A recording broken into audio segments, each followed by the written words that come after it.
अस्सलाम वालेकुम स्टूडेंट। उम्मीद है आप लोग खैरियत से होंगे।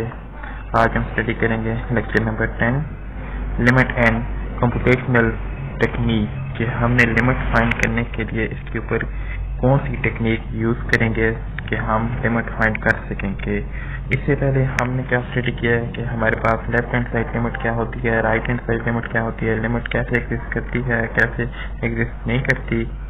तो आज हम स्टडी करेंगे कि हमारे पास अगर हमारे पास कोई भी कांस्टेंट फंक्शन हो तो उसके ऊपर लिमिट अप्लाई करें तो हमारे पास क्या आंसर आता है। फंक्शन आ जाए तो उसके ऊपर भी हम लिमिट अप्लाई कर सकते हैं, और हमारे पास जो एक और कांस्टेंट फंक्शन आ जाए तो उससे हम चेंज कर सकते हैं। एफ ऑफ एक्स क्या हमारे पास के के इक्वल है तो इसके ऊपर हम लिमिट अप्लाई कर सकते हैं, और ई ऑफ एक्स हमारे पास क्या है, ये एक वेरिएबल है एक्स, इसके ऊपर भी हम लिमिट अप्लाई कर सकते हैं।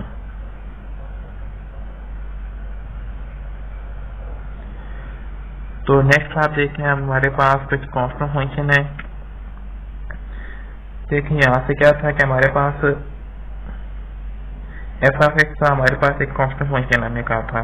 तो इसके ऊपर हमने जब लिमिट अप्लाई की है के के ऊपर तो हमारे पास इसका आंसर क्या आएगा, हमारे पास इसका आंसर के ही आएगा, क्योंकि कांस्टेंट फंक्शन के ऊपर जब लिमिट अप्लाई करें तो कांस्टेंट फंक्शन तो चेंज नहीं हो सकता। इसी तरह आप यहाँ पे देखें तो यहाँ पे लिमिट आपने एक्स की वजह से 2 अप्लाई किया 3 के ऊपर, तो आंसर क्या आपके पास आया, 3 ही आया है। तो इसी तरह आपने यहाँ पे लिमिट अगर आप लेफ्ट हैंड साइड से भी अप्लाई करें तब भी इसके आंसर में कोई फर्क नहीं पड़ेगा। और लिमिट जब आपने प्रोजेक्ट से क्या किया है कांस्टेंट फंक्शन के ऊपर इन्फिनिटी अप्लाई किया तब भी आपके पास आंसर चेंज नहीं हुआ। तो आपने यहाँ पे देखने आपने लिमिट के अप्लाई किया, इन्फिनिटी अप्लाई किया तब भी आपके पास आंसर इसका चेंज नहीं हुआ, 3 ही आया है, क्योंकि 3 के आपके पास एक कांस्टेंट फंक्शन है। इसी तरह आपने 0 के ऊपर 0 अप्लाई किया तो 0 तो है ही 0, तो इसका आंसर तो 0 ही आना है, क्योंकि 0 भी तो एक कांस्टेंट नंबर है। नेक्स्ट देखें आपने नेगेटिव का मतलब क्या है इसमें कि आपने लिमिट किस साइड से अप्लाई किया है, लेफ्ट हैंड साइड से। तो लेफ्ट हैंड साइड पे भी आपने अप्लाई किया तब भी इसके आंसर में कोई फर्क नहीं पड़ा। इसी तरह आप इधर देखें आपने एक क्या है एक्स का क्या आपके पास वेरिएबल है, इसके ऊपर जब लिमिट अप्लाई किया तो आपके पास आंसर क्या हुआ, लिमिट एक्स ए हुआ है तो आपके पास एक्स की जगह क्या आ गया, आपके पास ए आ गया है। इसी तरह जब आपने एक्स के ऊपर इन्फिनिटी अप्लाई किया, एक्स क्या वेरिएबल है तो आपके पास आंसर क्या आ गया, इन्फिनिटी आ गया है। इसी तरह जब आपने एक्स के ऊपर नेगेटिव इन्फिनिटी क्योंकि लेफ्ट हैंड साइड से लिमिट अप्लाई किया तो आपके पास आंसर क्या आएगा, नेगेटिव इन्फिनिटी। उम्मीद है आपको ये बात क्लियर हो गई होगी।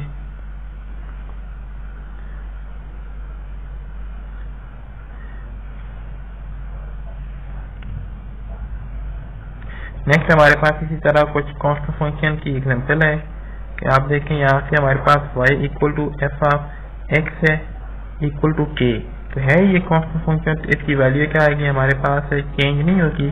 तो आपने जो भी वैल्यू इसमें पुट करेंगे आपके पास आंसर क्या आएगा, के ही आएगा। आप इस फंक्शन में जो भी वैल्यू पुट करेंगे आपके पास आंसर क्या आएगा, के ही आएगा। इसी तरह आप अगर इधर पुटिंग करते हैं, चाहे लेफ्ट हैंड साइड से लिमिट अप्लाई करते हैं चाहे राइट हैंड साइड से लिमिट अप्लाई करते हैं, आपके पास आंसर एक ही आएगा। वो क्या होगा, आपके पास जो कांस्टेंट नंबर है के। क्लियर। यहाँ से क्या बात बता रहा था कि आपको अगर लिमिट आपने अप्लाई की है तो तब भी आपके पास उसका आंसर क्या आएगा, के ही आएगा। और अगर आप इसमें लिमिट है क्या राइट हैंड साइड से अप्लाई कर रहे हो या लेफ्ट हैंड साइड से अप्लाई कर रहे हो, आपकी लिमिट के आंसर में कोई चेंजिंग नहीं आएगी। देखने आपने लिमिट के ऊपर किधर से अप्लाई किया, आपने राइट हैंड साइड से, तब भी आंसर क्या है, आपके पास एक के आया है। और जब आपने लेफ्ट हैंड साइड से लिमिट अप्लाई किया तब भी आपके पास आंसर क्या आया, के ही आया है। ये बात आपको पता नहीं चाहिए कि जब भी आप कांस्टेंट फंक्शन के ऊपर लिमिट अप्लाई करेंगे तो उसका आंसर कभी भी चेंज नहीं होगा, वही आएगा, चाहे आप उसके ऊपर लेफ्ट हैंड साइड से लिमिट अप्लाई कर रहे हो चाहे राइट हैंड साइड से लिमिट अप्लाई कर रहे हो। क्लियर। नेक्स्ट हम आगे चलते हैं।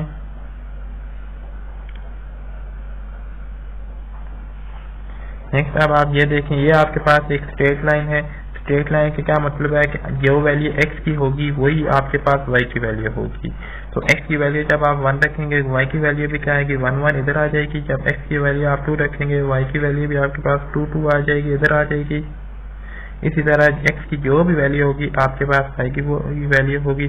अगर आपके पास x किसके अप्रोच कर रहा है, इन्फिनिटी को अप्रोच कर रहा है, तो y क्या होगा, फिर आपके पास y भी आपके पास इन्फिनिटी को अप्रोच कर रहा होगा।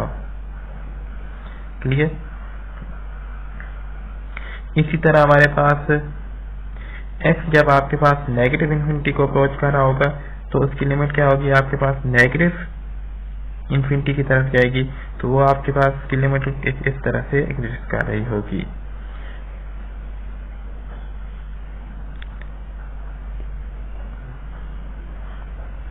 नेक्स्ट अब हम देखते हैं, नेक्स्ट हमारे पास एक निहायत ही इम्पोर्टेंट थ्योरम की रिजल्ट है कि आपने क्या करना है कि अगर आपके पास फंक्शन ऐड हो रहे हो तब आपके पास उसके ऊपर लिमिट अप्लाई करें तो तब आपके पास कैसा आंसर आएगा, फंक्शन सब्ट्रैक्ट हो रहे हो तब आपके पास किस तरह का आंसर आएगा, फंक्शन मल्टीप्लाई हो रहे हो और फंक्शन डिवाइड हो रहे हो। तो अब आप देखें यहाँ से आपके पास लिमिट है, आपके पास इन दिस केस में कि लिमिट आपके पास x अप्रोचेस टू a है, लिमिट यहाँ पे क्या आपके पास इसमें लिमिट आपके पास किस तरह से अप्लाई हो रही है, लेफ्ट हैंड साइड से अप्लाई हो रही है, यहाँ पे लिमिट आपके पास राइट हैंड साइड से अप्लाई हो रही है। ये एक डेफिनेट नंबर है, ये क्या आपके पास कोई भी रियल नंबर होगा, यहाँ पे a किससे बिलोंग कर रहा होगा, आपके पास r से बिलोंग कर रहा होगा। और यहाँ पे देखें आपकी लिमिट किधर से अप्लाई हुई है, राइट हैंड साइड से, तो ये x किसको अप्रोच कर रहा है, आपके पास इन्फिनिटी को अप्रोच कर रहा है, और साथ इसके क्या x किससे अप्रोच कर रहा है, आपके पास नेगेटिव इन्फिनिटी को। इसका क्या मतलब है कि ये लिमिट किस तरफ से आपके पास है, लेफ्ट हैंड साइड से, ये लिमिट किधर से आपके पास, राइट हैंड साइड से। क्लियर। तो ये बात हम पहले स्टडी करके आ चुके हैं कि हम इनको नाम दे सकते हैं, लिमिट f ऑफ x को L कह सकते हैं और इनको L2 भी कह सकते हैं, लिमिट का नाम हम चेंज कर सकते हैं। जो हमारे पास आंसर आएगा उसे हम क्या कह सकते हैं कि ये L1 के इक्वल है, ये क्या हमारे पास L2 के इक्वल है। अब हम इसके प्रॉपर्टीज के ऊपर आते हैं। तो अब देखिए हमारे पास क्या है, दो फंक्शन के आपस में दो फंक्शन ऐड हो रहे हैं, दो फंक्शन ऐड हो रहे हैं और उनके ऊपर लिमिट अप्लाई हो रही है। तो लिमिट अप्लाई होगी तो हर एक फंक्शन के ऊपर अलग अलग लिमिट अप्लाई हो सकती है। तो इस फंक्शन को हमने क्या कहा हुआ है, L1 कहा हुआ है, देख लें आप यहाँ से, और इसको हमने क्या कहा हुआ है, L2 कहा हुआ है। तो हम इसकी लिमिट L1 प्लस L2 ले सकते हैं। सिमिलरली हम अगर दो फंक्शन आपस में सब्ट्रैक्ट हो रहे हो तो इनके ऊपर लिमिट हम अलग अलग अप्लाई कर सकते हैं।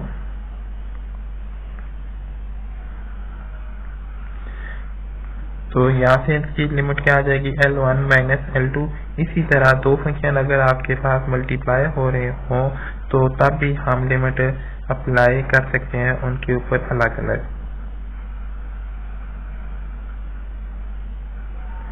तो यहाँ से आप देखें दो फंक्शन आपस में क्या हो रहे हैं, मल्टीप्लाई हो रहे हैं, तो इनके ऊपर लिमिट अलग अलग अप्लाई कर सकते हैं हम। अगर दो फंक्शन हमारे पास डिवाइड हो रहे हैं तो इनके ऊपर लिमिट अलग अलग अप्लाई कर सकते हैं। और यहाँ से ये बात क्या बता रहा है कि L आपके पास नॉट इक्वल टू 0 हो। L का मतलब क्या है कि नॉट इक्वल टू 0 का क्या मतलब है कि अगर आप कहते हैं कि L इक्वल टू L2 जो है आपके पास ये 0 है तो आपके पास L1/0 हो जाएगा। तो इसका क्या मतलब है कि ये क्या आंसर आ जाएगा, इन्फिनिटी के ऊपर लिमिट क्या आ जाती है, डज नॉट एग्जिस्ट। क्लियर। इसलिए यहाँ पे L2 को हमारे पास 0 नहीं होना चाहिए। तो यहाँ से वही बात लिखा है कि हमने ये स्टेटमेंट स्टडी की है कि लिमिट को हम क्या कर सकते हैं, लिमिट को हम सम कर सकते हैं तो और उनको और सब्ट्रैक्ट भी कर सकेंगे और इसी तरह हम इनको मल्टीप्लाई भी कर सकते हैं। इन दी लास्ट फॉर्म से that like limit of the sum is the sum of the limit. तो क्या मतलब है, अगर दो फंक्शन आपस में ऐड हो रहे हैं तो उनकी लिमिट क्या होगी, हम आपस में सम कर सकते हैं। Part A and C of इस अप्लाई एज मैनी फंक्शन। इसके क्या मतलब है कि A और C को हम बहुत ज्यादा यूज कर सकेंगे आगे।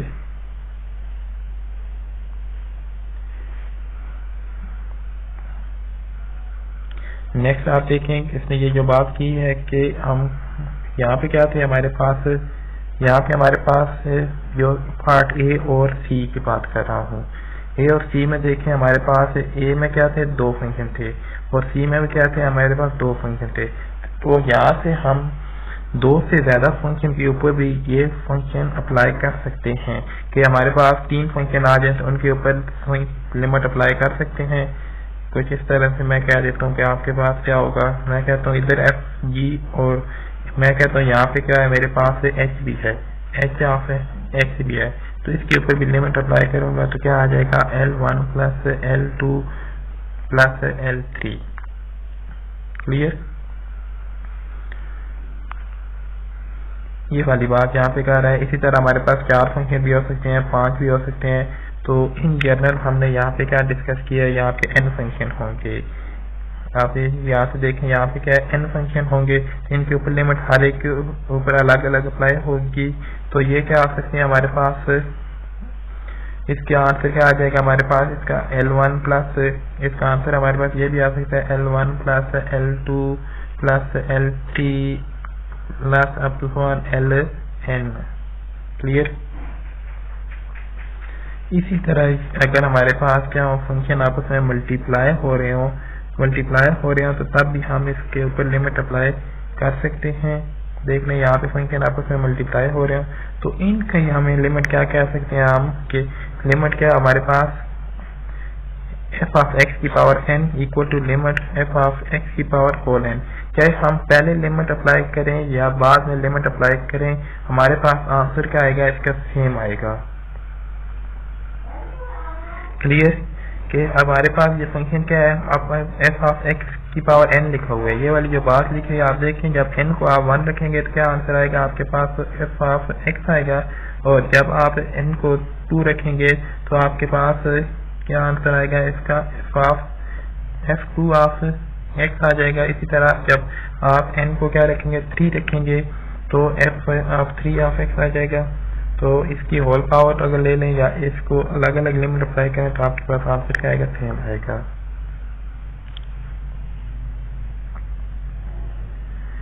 नेक्स्ट देखें, हमारे पास एक एग्जांपल दी हुई है तो इसका आंसर क्या आ रहा है, हमारे पास सेम आ रहा है। कि हम इसको पहले लिमिट अप्लाई करें या बाद में लिमिट अप्लाई करें। और एक और इम्पोर्टेंट बात यहाँ पे लिखी हुई है कि आप देखें अगर आपके पास कोई फंक्शन है उसके ऊपर क्या हो रहा है, कांस्टेंट मल्टीप्लाई हो रहा है, तो जो कांस्टेंट होगा वो आपके पास क्या आ जाएगा, लिमिट से पहले आ जाएगा। तो यहाँ से आपके पास आंसर क्या आ जाएगा, आपके पास उसका k into limit g of x। यहाँ पे देखें कांस्टेंट के ऊपर लिमिट अप्लाई किया तो आपको पता है कांस्टेंट के ऊपर जब लिमिट अप्लाई करें तो आंसर क्या आता है, वो कांस्टेंट क्या आता है। तो यहाँ पे प्रोडक्ट की प्रॉपर्टी यूज की हुई है तो इसमें किसी को कोई प्रॉब्लम तो नहीं होगी। तो एक constant factor can be move through the element. जब कांस्टेंट फैक्टर का क्या मतलब है कि उसके ऊपर जब लिमिट अप्लाई करें तो वो क्या हो सकती है, खत्म हो सकती है। वही बात है कि कांस्टेंट फंक्शन के ऊपर लिमिट अप्लाई करेंगे तो आंसर क्या आएगा, आपके पास कांस्टेंट ही आएगा। नेक्स्ट क्या हमारे पास, पॉलिनोमियल के ऊपर हम लिमिट कैसे अप्लाई करते हैं। सेम यही मेथड है जो हमारे पास प्रोडक्ट वाला मेथड हमने यूज किया है। अब देखें यहाँ से हमारे पास एक फंक्शन है, इसके ऊपर हमने लिमिट अप्लाई की है तो हमने हर एक की टर्म के ऊपर अलग अलग लिमिट अप्लाई करनी है, क्योंकि ये अभी हम पढ़ के आए हैं कि अगर फंक्शन क्या हो रहे हो, प्लस हो रहे हो या सब्ट्रैक्ट हो रहे हो तो उनके ऊपर लिमिट अलग अलग अप्लाई हो सकती है। तो यहाँ से देखें हम यहाँ पे लिमिट अलग अलग अप्लाई की है और इस वाले टर्म के ऊपर हमने क्या किया है, लिमिट के ऊपर प्रोडक्ट वाली प्रॉपर्टी यूज किया, या आपने एक कांस्टेंट फंक्शन वाली प्रॉपर्टी यूज किया है। कांस्टेंट क्या है, यहाँ पे 4 क्या आपके पास है, कांस्टेंट नंबर है, इसके ऊपर जब लिमिट अप्लाई करेंगे 4 क्या हो जाएगा, पहले आ जाएगा। 4 जब हमारे पास पहले आ जाएगा -4, तो अब इसके ऊपर हम लिमिट अप्लाई करेंगे, x की जगह क्या लगा देंगे, 5 लगा देंगे तो हमारे पास इसका आंसर 8 आ जाएगा। सिमिलरली हमारे पास इसका इम्पोर्टेंट रिजल्ट आप देख लें एक और थ्योरम का, कि अगर पॉलिनोमियल फंक्शन हो तो उसके ऊपर लिमिट कैसे अप्लाई करनी है, कि जो भी कांस्टेंट होगा C1 C0 यहाँ पे कांस्टेंट है, C1 यहाँ पे कांस्टेंट है, Cn कांस्टेंट है, इनको क्या कर लेंगे हम लिमिट से पहले अप्लाई कर लेंगे और उसके बाद हम लिमिट अप्लाई कर देंगे। तो यहाँ पे लिमिट क्या अप्लाई हो रही है, a हो रही है अप्लाई, तो यहाँ से देख लें C0 इस तरह आ जाएगा और x की जगह क्या आ जाएगा, हमारे पास a आ जाएगा। तो इस फंक्शन को क्या कहेंगे, पॉलिनोमियल इन a कहेंगे। ये जो फंक्शन होगा ये हमारे पास क्या होगा, पॉलिनोमियल इन a होगा, क्योंकि सिंपल यहाँ पे क्या कर रहे हैं आप, x को ये ऊपर लिमिट अप्लाई कर रहे हैं तो x के ऊपर क्या आ जाएगा, हमारे पास है ये पी ऑफ ए आ जाएगा। तो ये इक्वेशन किसकी इक्वल आ जाएगी हमारे पास, इसकी इक्वल आ जाएगी। क्लियर।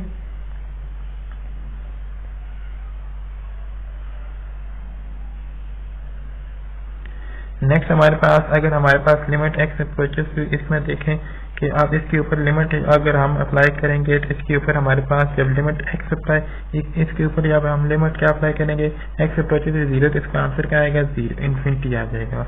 और जब हम इसके ऊपर लिमिट अप्लाई करेंगे, इन्फिनिटी अप्लाई करेंगे, तो इसका आंसर क्या आ जाएगा हमारे पास, 0 आ जाएगा। इसका आगे मैं आपको दिखा देता हूँ।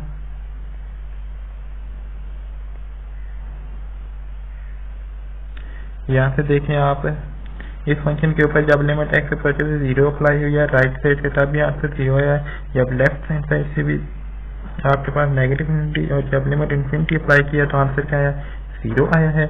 और यहाँ पे भी आपके पास आंसर क्या आया, 0। ये सिंपल सी बात थी, आपको पता होना चाहिए था। अगर हमारे पास कोई फंक्शन इस फॉर्म में हो तो हम उसको ट्रांसलेशन कर लेते हैं एफ ऑफ एक्स की फॉर्म में। अगर आपके पास फंक्शन क्या हो, जी ऑफ एक्स हो 1 और x माइनस ए, तो उसको हम ट्रांसलेट कर लेते हैं। इस फंक्शन को हम क्या करते हैं, चेंज करने की कोशिश करते हैं।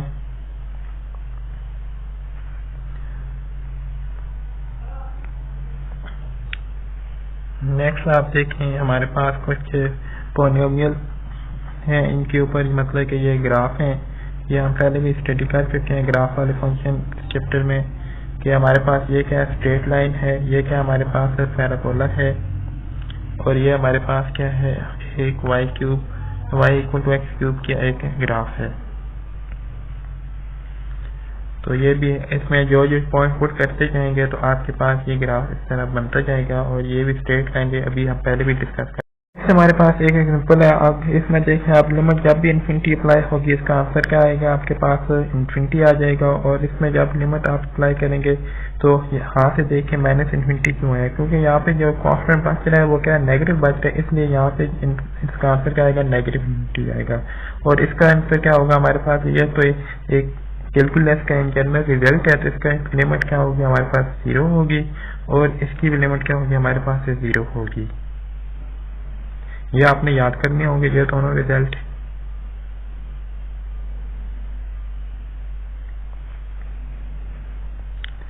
नेक्स्ट देखिए आप,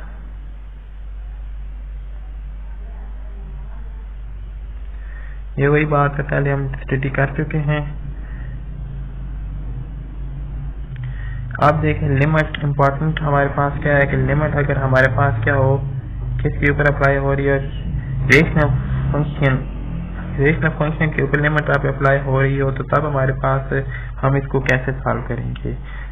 The rational function is a function defined by the ratio of the two polynomials। इसका क्या मतलब है कि रेशियो की फॉर्म में होगा, दो पॉलिनोमियल की रेशियो की फॉर्म में होगा। तो अब आप एक एग्जांपल देखें, इसके ऊपर लिमिट क्या अप्लाई करनी है, आपने 2 अप्लाई करनी है।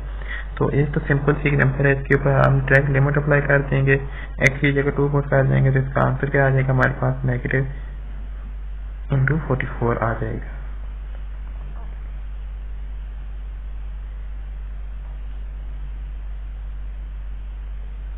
नेक्स्ट हमारे पास एक और एग्जांपल है। इस एग्जांपल में देखें, अगर हम लिमिट पुट करें तो जहाँ पे आंसर हमारे पास क्या आ रहा है, 0/0 की फॉर्म में आ जाएगा। 0/0 की फॉर्म में आ जाए तो हमारे पास लिमिट क्या हो जाती है, हम इसको सिंप्लीफाई करना पड़ जाता है हमें, क्योंकि ये वाली जो फॉर्म होती है इनडिटर्मिनेट फॉर्म होती है। इनडिटर्मिनेट फॉर्म को हम हल करने के लिए हम क्या करेंगे, पहले इस फंक्शन के फैक्टर बनाएंगे। हमने इसके फैक्टर बनाए हैं, तो फिर हमने क्या किया है, इस x-2 को और x-2 को आपस में कैंसिल किया, तो हमारे पास क्या बचेगा, x+2। तो अब हमारे पास इसके ऊपर लिमिट जब अप्लाई किया तो आंसर 4 आया है। जब भी आपके पास इनडिटर्मिनेट फॉर्म आ जाए तो आप क्या करेंगे, सबसे पहले उस लिमिट जिस फंक्शन के ऊपर आपने अप्लाई करनी है उस फंक्शन को आप सॉल्व करेंगे, उसके फैक्टर बनाएंगे, उसमें से कुछ टर्म कॉमन निकाल के कैंसिल करने की कोशिश करेंगे, फिर आप लिमिट अप्लाई करेंगे, तो आपके पास जो रिजल्ट आएगा वो क्या होगा, आपके पास इनडिटर्मिनेट फॉर्म में नहीं आएगा।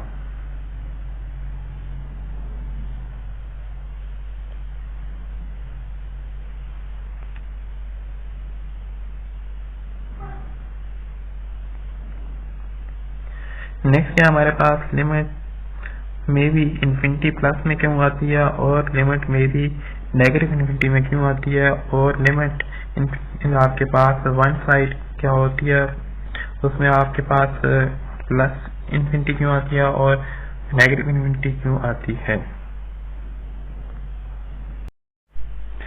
बहुत ही इंपॉर्टेंट एग्जांपल है आप लोगों के लिए कि आप देखें कि हमारे पास क्या है, ये फंक्शन लिखा हुआ है कि इसके ऊपर लिमिट क्या अप्लाई हो रही है, हमारे पास 2 minus x over x minus 4 into x plus 2।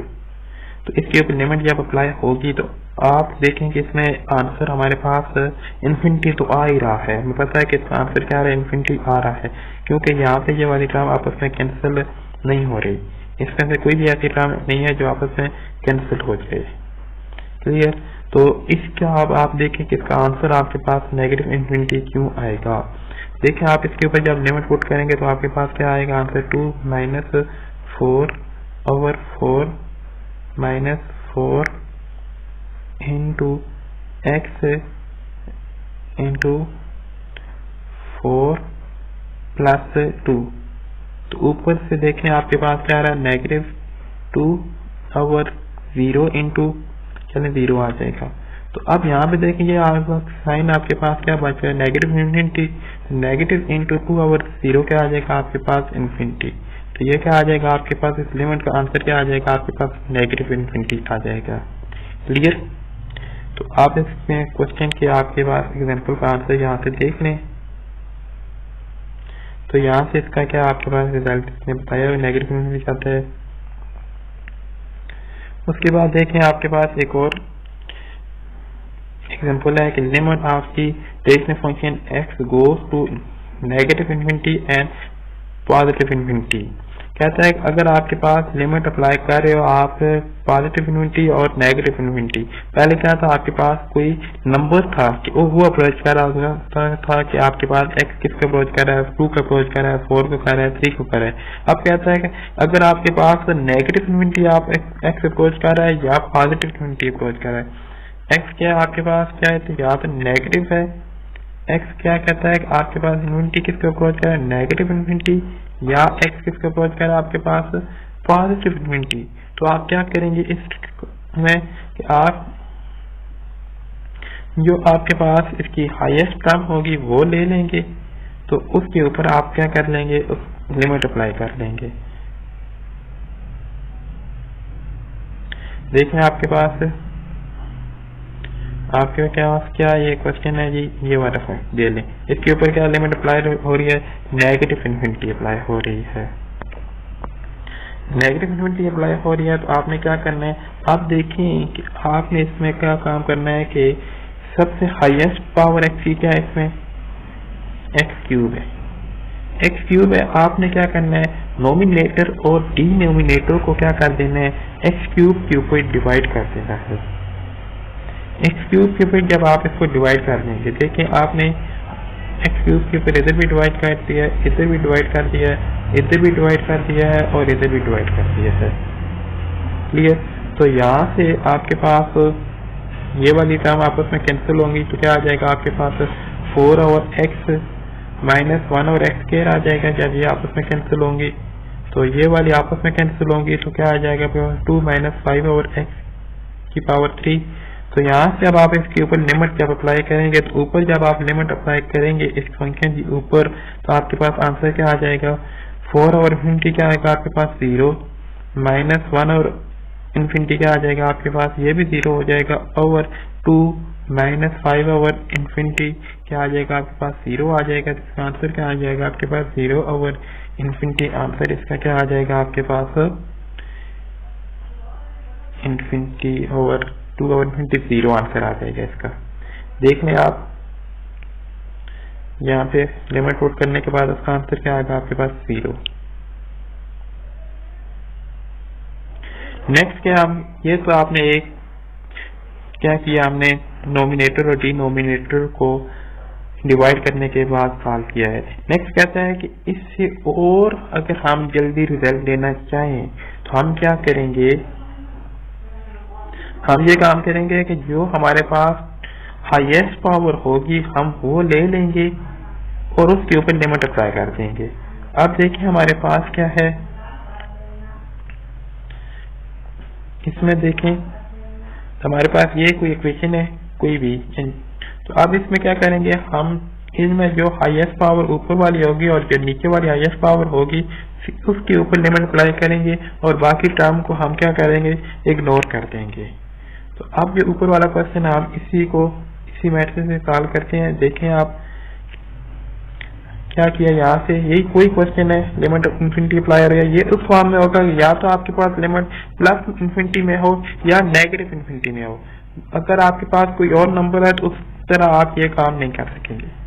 तो आप देखें यहाँ से हाईएस्ट पावर वाली टर्म दोनों ले ली है मैंने, यहाँ से हाईएस्ट पावर वाली टर्म ले ली है और इनके ऊपर लिमिट अप्लाई कर दिया, जो 2 ओवर इन्फिनिटी का आ जाएगा आपके पास आंसर 0 आ जाएगा।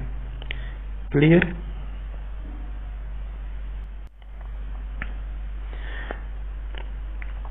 आज का लेक्चर हम यहाँ पे कंप्लीट करते हैं।